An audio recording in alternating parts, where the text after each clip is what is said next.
Shalom Sobat Muda, salam jumpa kembali dalam acara Youth for Christ. Renungan kita hari ini Selasa 17 Januari 2023 dengan judul Tanda yang Kontradiktif yang dilandaskan pada kitab Yesaya 53 ayat 1-12. Bersama saya Pendeta Santiani Manurung dari GKI Gria Merpati Mas. Sebelum membaca dan merenungkan firman Tuhan, mari kita berdoa. Bapa di surga, Bapa yang baik bagi kami mau merenungkan firman-Mu. Bimbinglah kami melalui Roh-Mu yang kudus. Dalam Kristus kami berdoa. Amin. Yang menjadi pusat refleksi kita adalah Yesaya 53 ayat 4. Tetapi sesungguhnya penyakit kitalah yang ditanggungnya, dan kesengsaraan kita yang dipikulnya. Padahal kita mengira dia kena tulah, dipukul, dan ditindas Allah. Sobat muda, dalam Yesaya 53 tersirat sebuah pertanyaan yang terlintas dalam pikiran orang-orang percaya selama berabad-abad. Bagaimana kita mengetahui bahwa Tuhan sedang bertindak ketika tanda-tanda yang kita lihat malah tampak tidak meyakinkan atau bahkan kontradiktif? Inilah perihal hamba Tuhan yang menderita.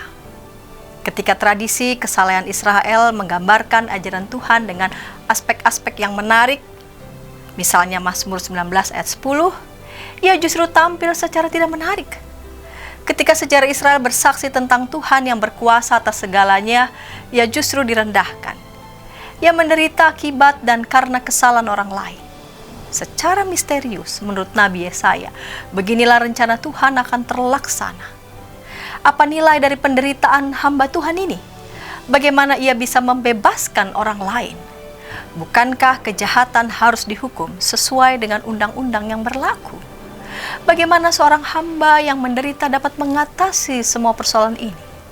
Sosok yang ditampilkan kepada kita dalam Yesaya 53 menimbulkan pertanyaan-pertanyaan sulit.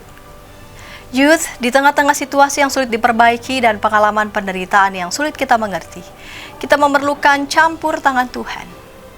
Seringkali kita menginginkan munculnya pribadi yang dapat membawa keadilan di tengah-tengah ketidakberdayaan yang kita rasakan dan langsung dapat menyelesaikan berbagai masalah yang ada. Namun, apakah kita berani menyambut kehadiran yang rendah hati dari Ia yang datang kepada kita bahkan dengan tanda-tanda yang kontradiktif sekalipun? Mari kita berdoa.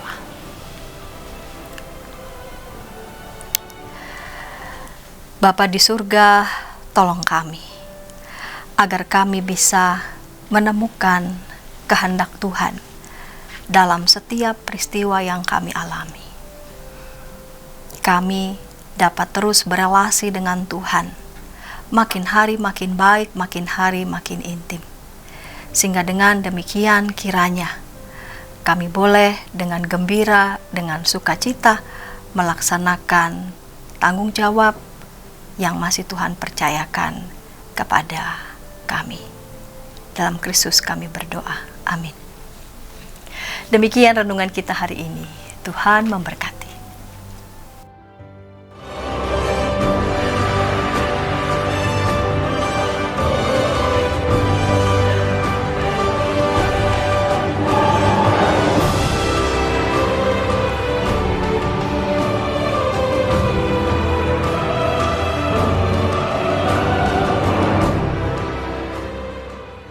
Sahabat, mari dukung pelayanan dan pekabaran Injil melalui YKB dengan membagikan link acara ini kepada sebanyak mungkin orang.